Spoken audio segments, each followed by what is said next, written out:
আরে আপনি রাস্তার মাঝখানে দাঁড়ায় আছেন কেন? মাথায় সমস্যা নাকি আপনার?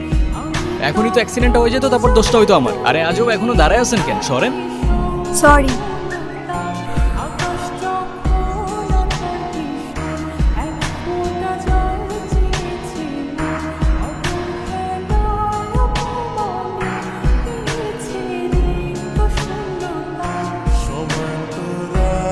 নাম কি? নূপুর। এভাবে একা রাস্তায় দাঁড়িয়ে আছেন কেন? কোনো সমস্যা? আচ্ছা, আপনি কোন দিকে যাচ্ছেন? জানি না। কেন? না, এমনি। আপনি কোথায় যাচ্ছেন? রূপগঞ্জে। আপনি চাইলে আমি আপনাকে ড্রপ করে দিতে পারি। দেখেন, এরকম একটা রাস্তায় আপনি অন্য কোনো ট্রান্সপোর্ট বা কিছু পাবেন কি না কোনো ঠিক নেই। সো যাবেন কি যাবেন না, চয়েস ইজ ইয়ার্স।